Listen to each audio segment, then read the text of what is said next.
when I came out, I remember I went to my hairstylist and I just gave a big sigh and I said, okay, you're gonna be my first experience with experimenting with how much I say or don't say about where I've been the past couple of years and where I've been as I was in prison.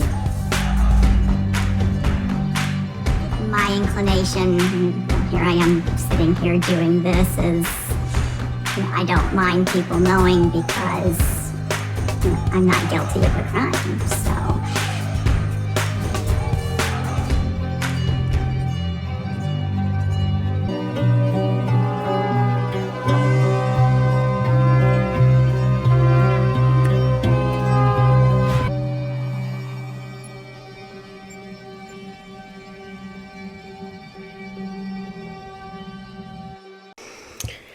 Hi everyone, welcome to Luna Reacts. I know I have not posted a video in quite some time, and for that I apologize. I actually just moved. I was living in Michigan and now I live in Alabama. And I'm so happy to be here, and so I have a new setup and everything like that, and so I am very excited about my new beginnings with my new life and my new partner, and everything is coming together. So enough about me, let's get into this video.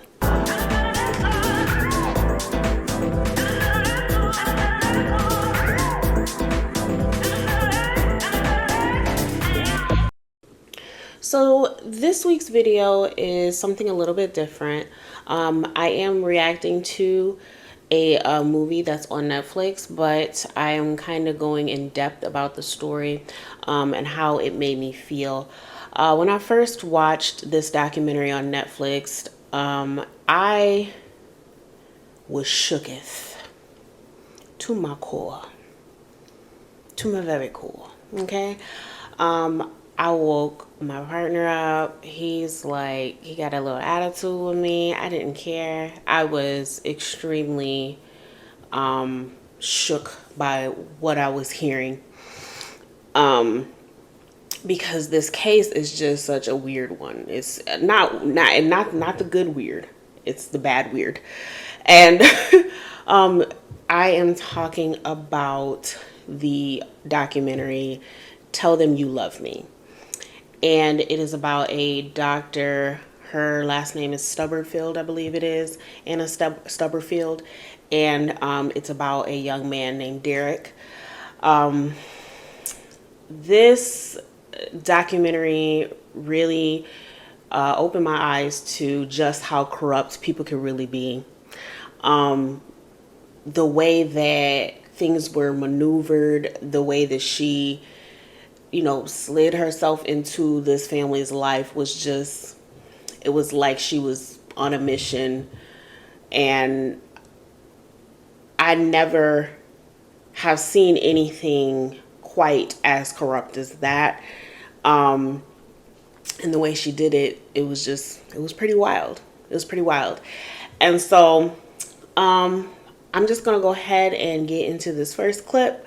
I am using my rights of fair use, so I have altered the video and whatnot to make sure that we don't have any issues with copyright or whatnot. So let's go ahead and get into the intro for Tell Them You Love Me.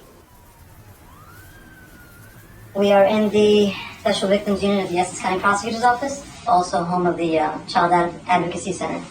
We're here today because there was an incident that was reported to the Rutgers Police Department regarding your son, Derek. Yes.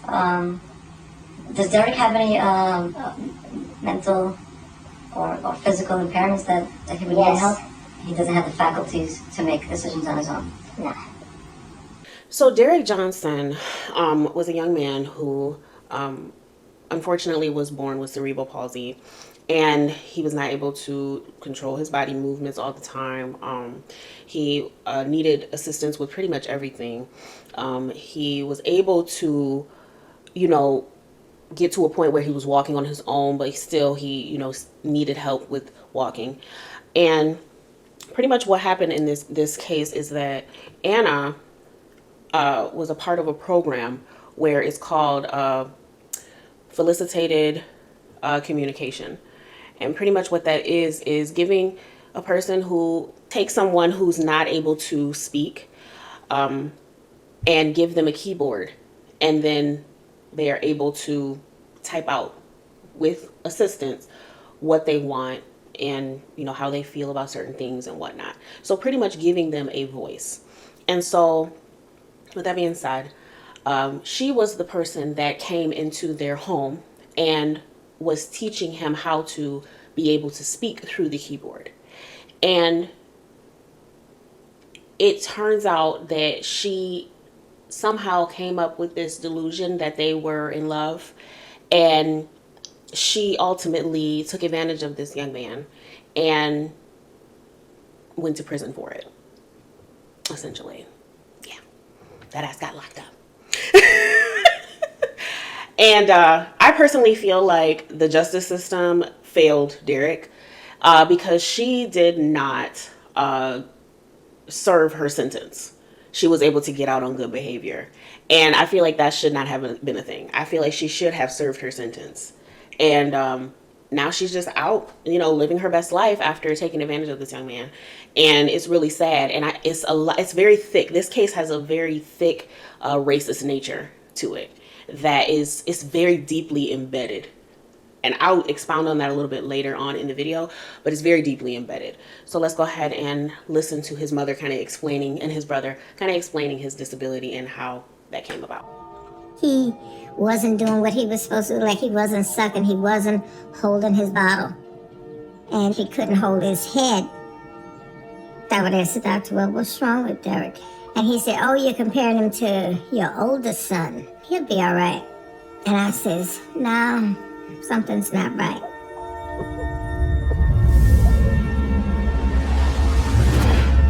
Early on, Derek had a series of seizures. So then they took Derek, they put him in a sound room, and they would do the lights for his eyes to follow, and he just wouldn't react, or couldn't. And that's when they told me that he had cerebral palsy. And he would never, be able to do as normal children would do. So in this particular part, we kind of dig a little bit deeper into Anna's upbringing, and we learn how she pretty much became a little bit obsessed with disabilities, which is so odd. Very, very much odd. Her mother was someone who liked to help, disabled people. She was in that community. So they were in the process of trying to give, disabled people a voice. And it's just the way that Anna was so, like, if you just watch how this woman speaks, if you just watch how she talks, it's like she really gets a kick out of like disabilities. Like she really it's her zhush. Like she really gets a kick out of disabilities, and it's just like extremely disturbing to watch. It's really disturbing because if you're anything like me and you're a spiritual person, you can see people's eyes and you can see the demons in them. And when I tell you her demons were very much relevant, very much present in this situation. And even in the present now, she loves to get the attention. She absolutely loves it. And it's just, it's despicable. It's deplorable, okay? It's deplorable that they gave this woman a fucking voice. Y'all be ashamed of yourself, Netflix, okay? Y'all be ashamed of yourself. I mean, because they let her talk so much throughout the movie. And I understand, like, it's her story. You know what I mean? It's her and Derek's story. So I understand that they had to give her a voice, but the thing is that the way that they painted her is as if she was like this savior. Like she was like someone who was making a true difference. And it was just like, with the plot twist, that's what got me shook the most, was the plot twist. And that's in part 2. But I was just like, wow, like they really made it seem like you were really trying to change people's lives. But at the end of the day, you really was just taking advantage of somebody and wanted to take someone's virginity. We'll get into this next clip here. The course was looking at the notion of intelligence as a concept. Describe what your world was like before you were able to communicate. Can you describe that for me? Somewhere along the course, we ended up watching his video. The person who was in the video had autism. You want to go to Grandma's? Yeah, Grandma is going to come here. Sue Rubin. She's somebody who's perceived by her parents and everybody as severely intellectually impaired and just not there. But then she's given access to a way to communicate. When I was 13, my mother said that she had seen someone start to communicate using a keyboard in support. It's called facilitated communication. So the way that Anna actually met Derek was through his brother. His brother was actually going to that school that she was teaching in, because Anna was a teacher. And he met her, and she met Derek through him. Like I said, the way that it was all maneuvered, it was just really interesting to see just how slimy people can be. You know, they'll take over your entire life and then have you thinking that after you didn't put in 30 years of your life to save, not save someone, but to help someone, or, try to make their lives better. You've dedicated your life, to a specific person that may be your child. Now all of a sudden this person, because they have, a doctorate degree or a PhD, they come in and they feel like because they've have the credentials that they know better. They know the person that you've been helping better than you do. Imagine if you were a mother and somebody came into, and you were a mother of a disabled person or a father of a disabled person, and someone came in and was telling you, he doesn't like that. He doesn't like, even though he's been listening to this type of music for years, he doesn't like that music because he told me. It's just like, it's really interesting to see how people can manipulate their way into trying to make themselves more superior than others. And that's why I was talking about the very deeply embedded racism that is Anna Stubblefield. What kind of name is that?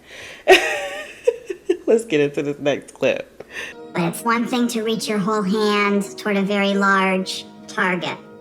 It's an entirely different thing to get one finger pushing a key.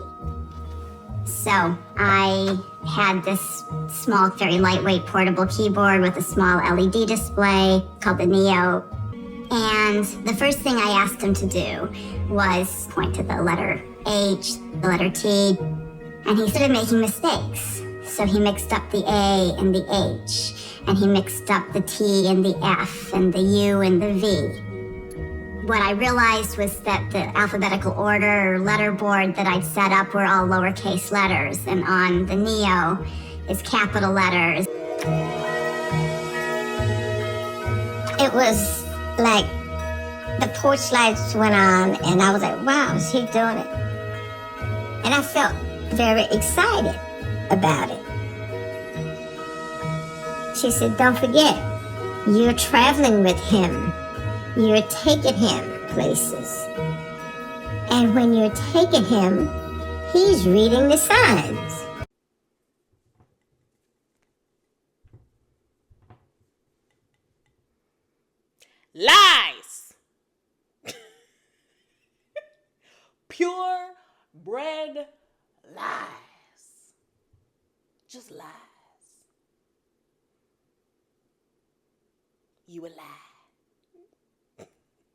Not her.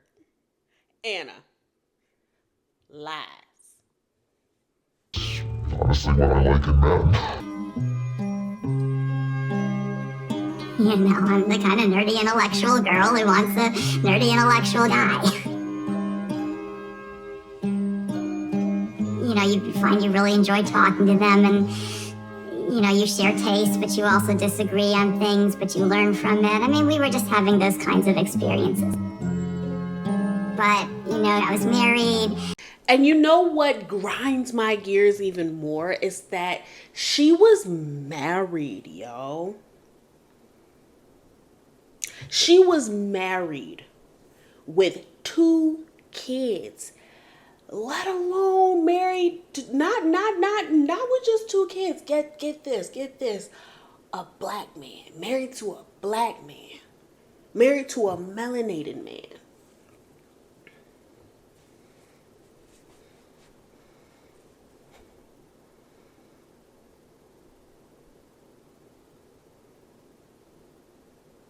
There ain't no way that this woman is sane. There is no possible way that she's sane. Why is she? And they just be letting these psychotic people who are so smart that they are dumb. They just be letting them live in society as if we need their energy out here. Do you see who's running the country? We don't need no more crazy. We don't need no more crazy. None. So it's amazing to me that she just out here willy-nilly and she just as psychotic as she can possibly be. Like, but you love your kids and your husband who looked like he was cute. His face was blurred out, but he looked like he was fine. For Derek, a disabled man with a diaper on, with cerebral palsy, who cannot take care of himself, and that is not me knocking him. That's not me knocking him. That's not me talking shit about him. None of that, okay? I know that might have sounded harsh, but I just want you to really think about that. Think about it. Think about that. This man has needed his mother and his brother's help since he was born. And is not taking anything away from him at all. But there is no way that a doctor that has a husband and 2 children can convince me that she fell in love with this man. You cannot convince, and she wasn't psychotic. Stop playing with me. Mind you, let me reiterate, I am not taking anything from Derek. I am just stating the facts. And the truth is not pretty, but it is the truth. You're not going to sit up here and have me believing that this bitch is fucking sane. Because she ain't. She's not. She need to be in a psych ward. Because who's to say she ain't doing it again? Who's to say she ain't secretly doing the shit? Because she had an obsession with disabled people. So stop playing with me. Well, she did it once and she got it out of her system. You bound to do stuff like that. That dark stuff, that this dark, you're bound to do it again. You need to be in the psych ward. My marriage wasn't terrific, but I wasn't in any way thinking about going outside the relationship. I wasn't shopping around. It was nothing like that. At the time, if you'd asked me, you know, how do you feel about Demand? It's, yeah, he's my friend. Child, you see how they zoomed in on that?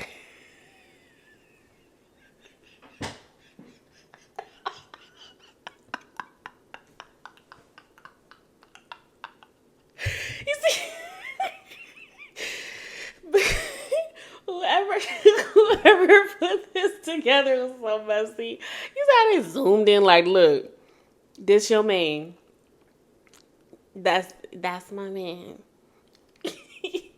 That's your man. That's my man.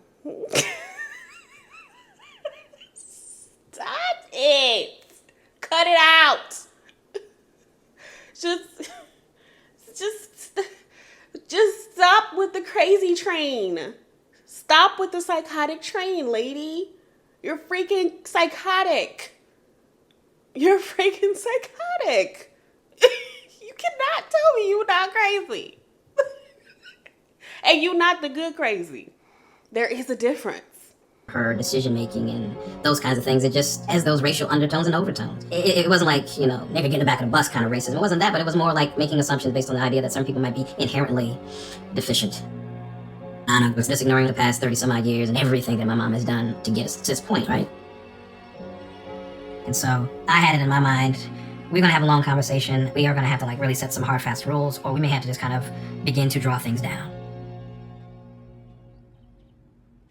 Man and I had debated on several occasions whether we wanted to say anything to Daisy and John about the change in our relationship. We knew we were going to tell them eventually, so it was more just we were enjoying that kind of initial beginning of a romance when it's very private and it's very intimate and it's just the two of you, and it changes when you start sharing with family. But we had started figuring out ways that we could, try to spend time together. We all sit down, and there just seemed to be this awkwardness about it. If you want to talk about business, let's talk business.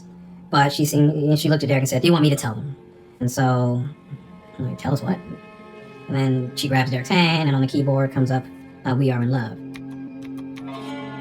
So he typed, Anna and I are in love, and we have a physical relationship. And John said something about, use protection, and Demand said yes, and... So over time, Anna grew closer, so she says, to Derek, and pretty much she decided that she had feelings for Derek and that he had feelings for her. And I say she decided because no, I'm not gonna say that because, there is more to the story. Okay, part 2. There's more to the story. So, pretty much they decided that they wanted to be together or whatever. And,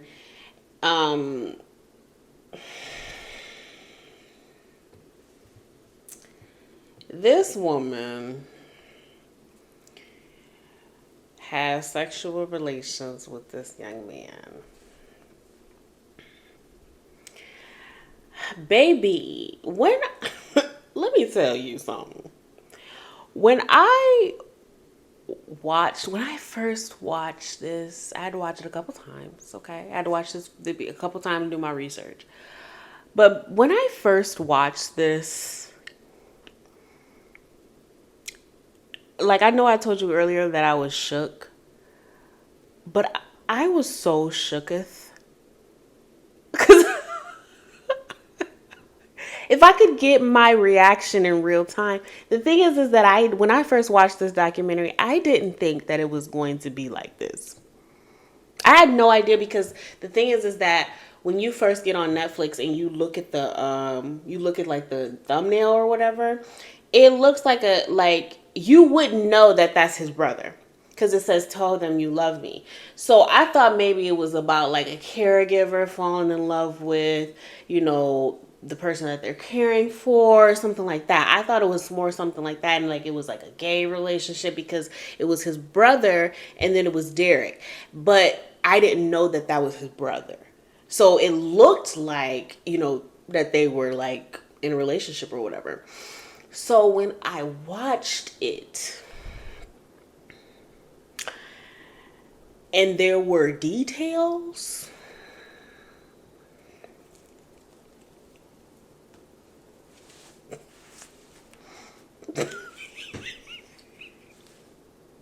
this was me.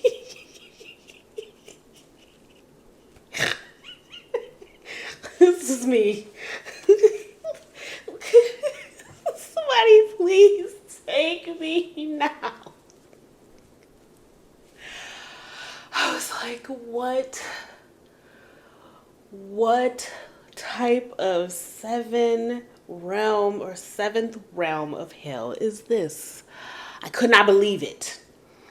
I could not believe that they let this lady describe the sexual encounters.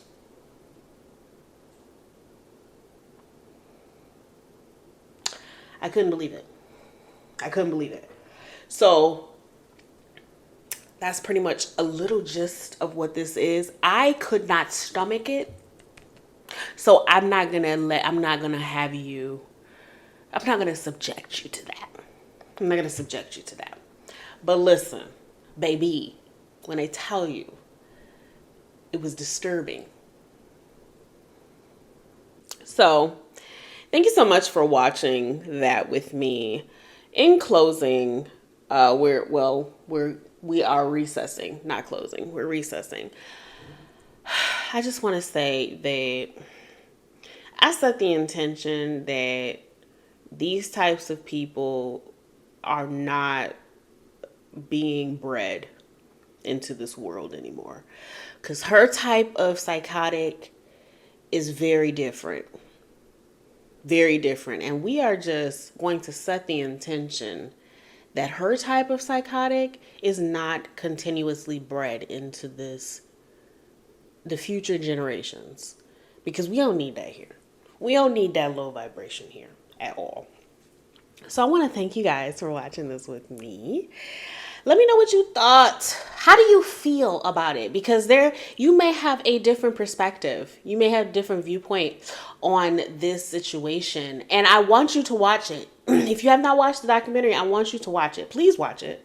Okay? Because it's really good. It's really good. It'll have you on your seat.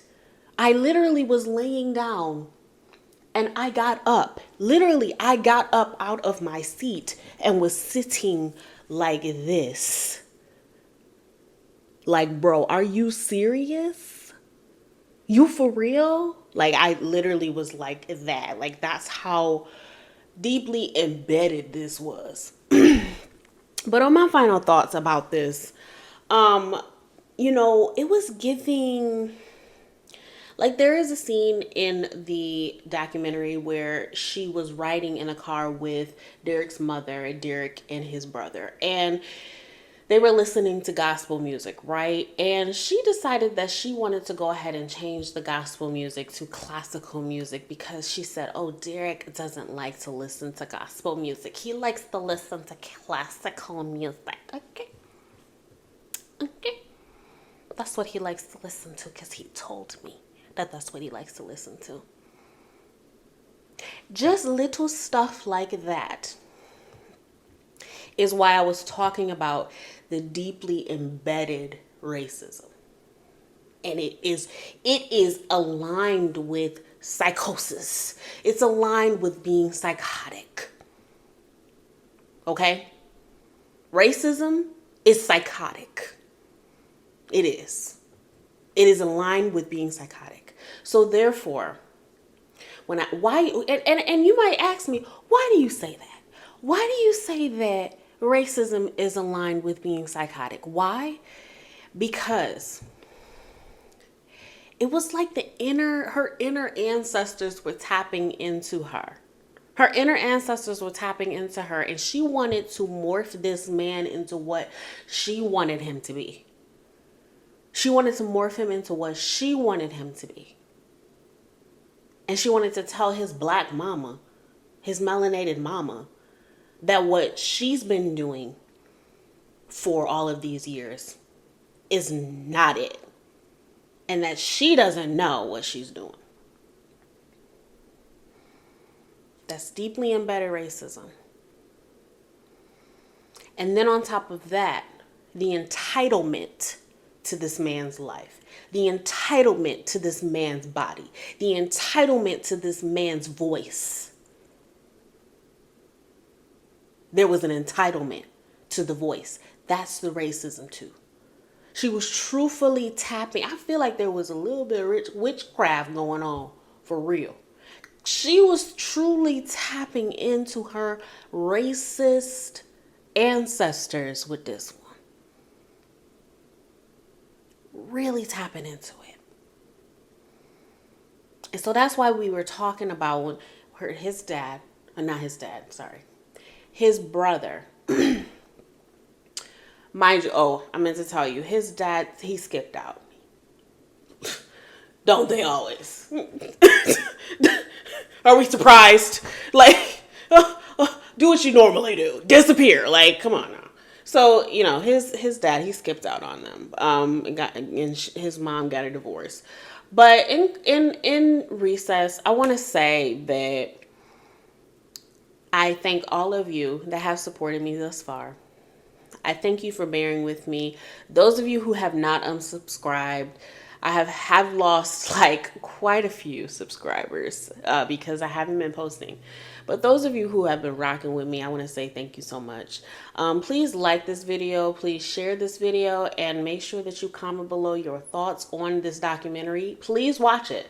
I want you to watch it so you can just see the psychotic nature of this woman. Okay, and just see just how far you can go.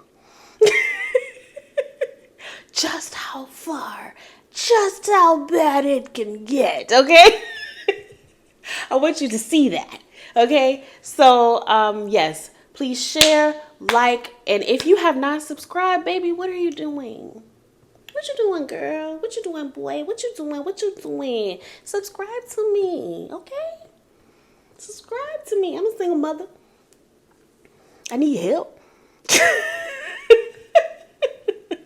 And thank you so much for watching. And I love you. I love you. And you matter. Thank you. Peace.